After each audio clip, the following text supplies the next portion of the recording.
Julie Medesi is a certified holistic nutritionist, master nutrition coach, and fitness coach studying to be a naturopathic doctor.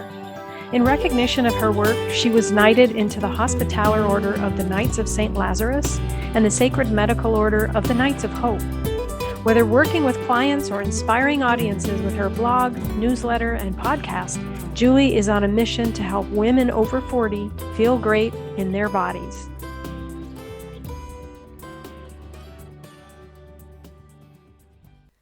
I saw a meme once that said, dieting is easy. It's like riding a bike. And the bike is on fire. And the ground is on fire. And everything's on fire because you're in hell. Sound about right? Here's the thing. Weight loss is never about the number on the scale. That number is simply data. It describes your relationship with gravity at a specific moment. It doesn't measure your intelligence, your impact on the world, or any of your other amazing qualities. So why is there so much emotional baggage around the scale? It's because we've been told to believe our life will improve when that number is smaller. It's about what you think you'll be able to do then that you think you can't do now. It's about how you believe your life will be different. Unfortunately, focusing only on weight loss becomes a trap and a vicious cycle, because once we get there, then what? We go back to what we know, which are the same behaviors and habits that drove us to diet in the first place, which leads straight into the next diet, over and over again. Out of curiosity, I Googled how to lose weight. And in 0.77 seconds, it came back with 1,060,000,000 hits. No wonder people are confused. We're constantly bombarded with messages that tell us we have to fix or change something about ourselves, so we continue to find ways to make that happen. Every advertisement you see regarding a diet or fitness product is telling you that there's something wrong with you and only this thing is going to fix it. We buy into the belief that if we lose those 10 pounds, then we'll be happy. So we do this program and we try that product and keep failing over and over, assuming that we're the problem and there's something wrong with us. It can become almost like an addiction as we keep looking for the next quick fix. We keep looking for external solutions to an internal problem. This approach is completely backwards. The whole idea that I'll be happy when is keeping us stuck, unhappy, and supporting a $71 billion diet industry. It's easier to buy into the hype than deal with the discomfort of looking inward. But your body will only go where your mind tells it to go. It's your mind that drives what you choose to eat or whether you move your body. Nearly every client says the same thing when they first start working with me. It's as if they've been given a script. If I could just lose weight then. I don't have the time. I know I should. I know what to do, so why can't I do it? I just want to fit back into my clothes again. I can't believe I let myself get to this point. None of this is about their weight. All of these statements are about how my clients want to feel. So let me ask you, how do you feel about your body? Why do you want to change it? Do you want to change your body because you think you need to look a certain way, because you used to be a different size, or maybe it's because you feel ashamed or embarrassed with yourself? These are things I hear all the time. My question to you is, what do you say to yourself? What does your inner monologue sound like? What do you feel when you look in the mirror? I still remember the emotion in my client's voice when she said, I never look in the mirror. I'm so disgusted by what I see, I just can't stand to look at myself. Mary hated the way she looked, and the more she allowed herself to think about how awful she felt about her body, the more she allowed her inner bully to berate her and convince her that she was unworthy of the things she wanted in life. She stuffed down her emotions with chips and too much wine. It was the only way she knew to quiet that inner voice, at least until the next day when it started all over again.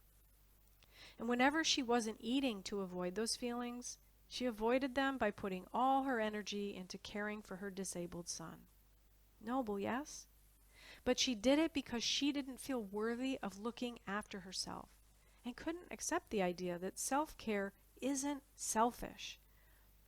She was always her last priority, which meant there was never any time or energy left for her needs. It became a cycle she didn't know how to break. Mary was worried about how time-consuming it would be to plan healthier meals, how difficult it would be to give up her favorite snacks or her wine, and she was concerned about starting an exercise program that would take time away from her son. Even though her son could be fairly independent, she kept telling herself she couldn't do any of those things for herself in case he needed her. Does any of this sound familiar? What stories do you tell yourself about why you don't have time to exercise, eat healthier, or take care of yourself? Do you put everyone and everything else first, always prioritizing your needs last? It's so much more common than you think. For Mary, we started her journey with a 5-minute task. I asked her to simply become aware of her self-talk, and her task was to practice that awareness for 5 minutes a day and write down what she heard with no judgment. After a couple of weeks, it was incredible to see her inner monologue in writing. While reading the comments to me, she started crying and said, "Oh my God, it's no wonder I feel the way I do. I would never talk to another human being like that." So not only did Mary continue to build on that 5 minutes of daily awareness, but it grew, I dare say, almost exponentially. Giving herself those 5 minutes blossomed into an incredible habit of self-care. 6 months later, we had a regular check-in, and Mary could barely contain herself. She had reached her goal weight and was able to buy clothes in a smaller size.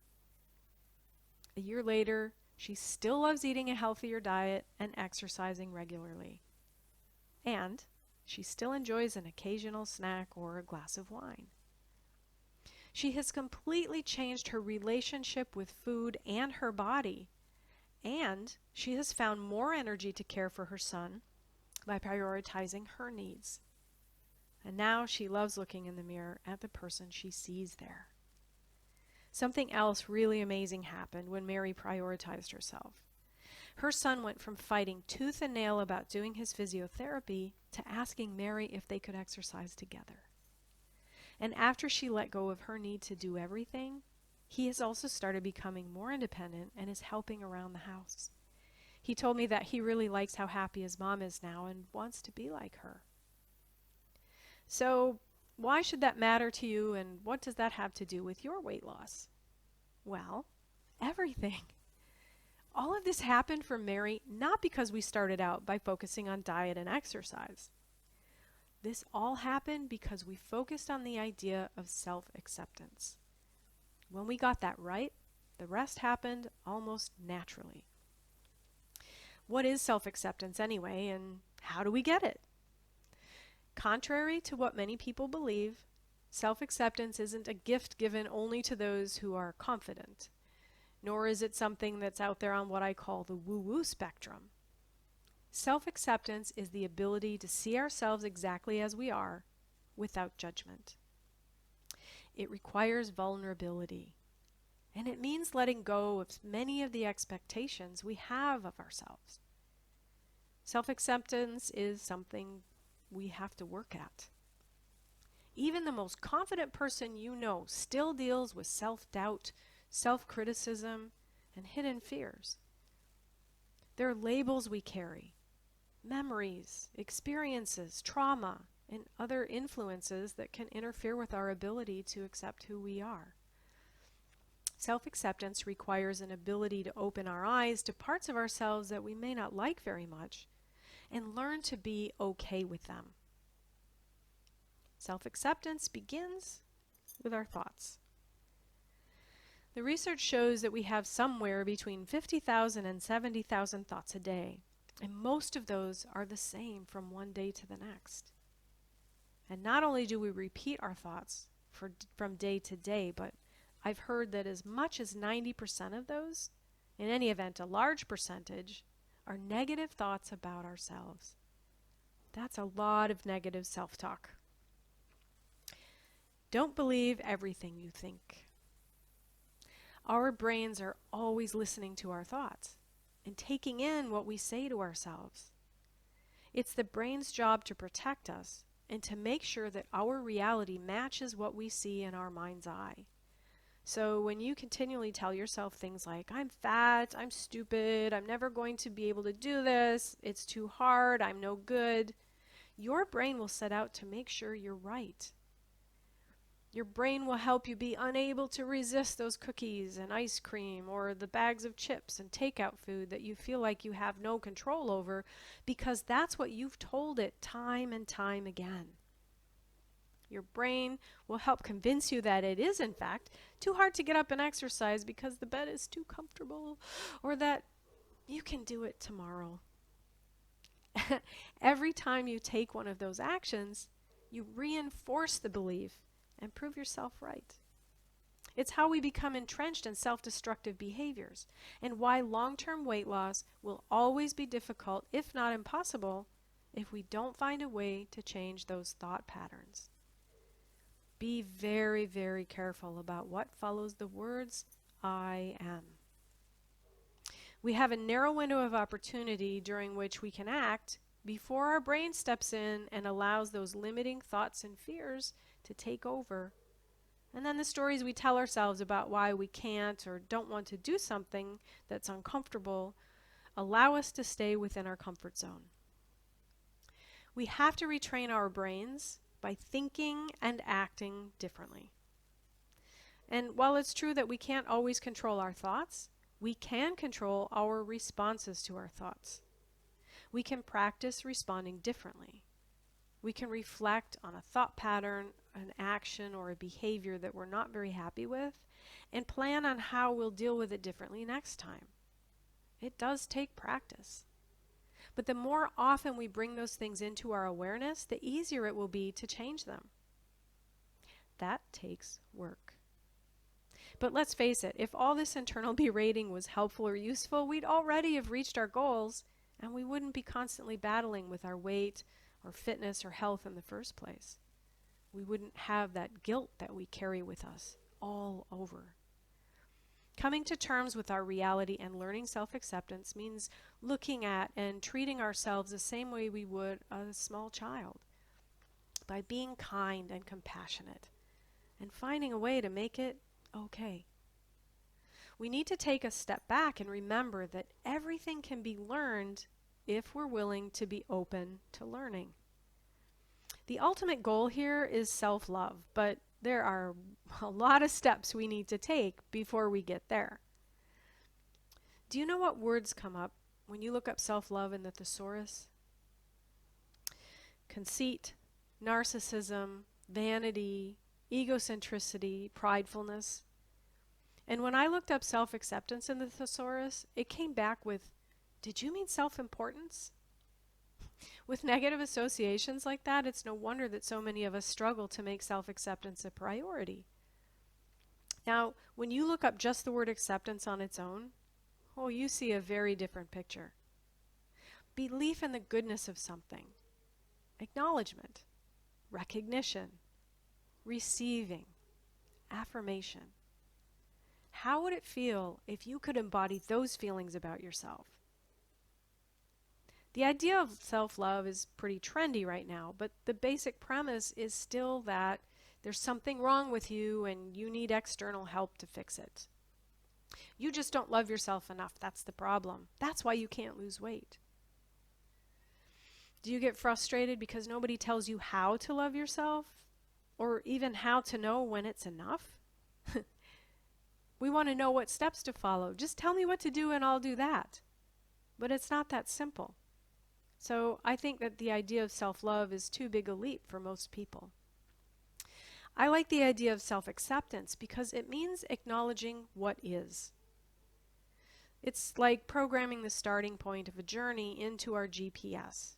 We will never arrive at the destination we want to get to if we don't know where we're starting from. Accepting yourself allows you to finally move forward. Take action. Go in the direction you want to go, one step at a time. If you're anything like me, you spent a lot of time in different stages of avoidance and maybe even denial when it comes to this stuff. You tell yourself, I'm okay, there's not really a problem, I just need to do this or that, and then I'll be back on track. Maybe you're waiting for that moment of inspiration, or when you feel ready, or Monday, or after the holidays. Finding excuses is so easy, and it keeps us believing that there's some external force that's preventing us from taking those steps. There's always something that keeps us stressed or feeling overwhelmed and unable to plug that starting point into our GPS so we can actually move forward on our journey. I spent a lot of my life justifying my lack of success and progress with my weight and fitness because there was always something else happening. It was that kept me from making progress or from even getting started. You know what they say about pointing your finger? It's important to remember that whenever you point your finger, there are always 3 fingers pointing right back at you. For me, the real issue was that it felt too painful to acknowledge those fingers, these pointing back at me, and the fact that they meant the real reason I wasn't succeeding was me. I'm a big fan of Jack Canfield, and if you don't know who he is, he's an internationally known author and motivational speaker, someone I've followed for many years. He originated the Chicken Soup for the Soul series. And by the way, if you haven't read his book, The Success Principles, I highly recommend it. In his book, Jack Canfield says you have to take 100% responsibility for your life, and I fully agree. You are 100% responsible for your actions and behaviors. That includes everything you eat and the way you move or whether you move your body. Like it or not, that's the hard truth. But the beautiful thing is, once we finally accept responsibility, it opens up the world to us in a way we've never seen before. Accepting what is, accepting responsibility, means reaching a point of self-acceptance. Self-acceptance allows us to accomplish anything we want to achieve, including a healthy and fit body. It gives us the right programming for our internal GPS so we can actually start the journey. The words I associate with self-acceptance are confidence, compassion, purpose, meaning, and centeredness. Self-acceptance means giving ourselves permission to love, honor, and accept ourselves exactly as we are in this moment. And it is the only place from where we can create the changes we seek. Now, self-acceptance is not capitulation. It's not self-indulgence. It's not saying that everything is perfect. Besides, who wants perfect? That's way too much pressure, if you ask me.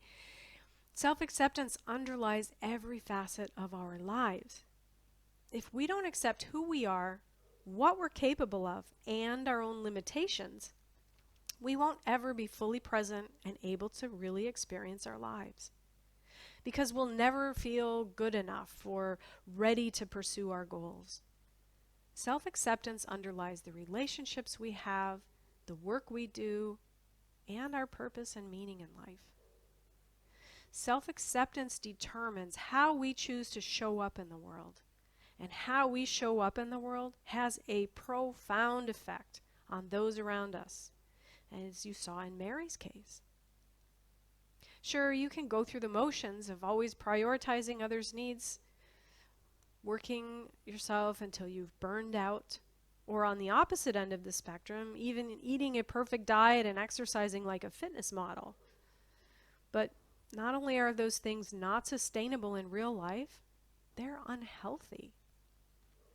They'll keep feeding that idea that you're not quite good enough. You'll always have to get that one extra project done, or because you keep working so hard, you'll get piled with more work. You'll have to lose those last 5 pounds, or do that killer workout series. Then you'll be recognized, then you'll get the validation you seek, Then you'll be happy. But will you? When you believe in your own value as a person, feel confident enough to set boundaries for yourself and protect them. When you feel at ease in your own skin right now, you may be surprised at how your life changes.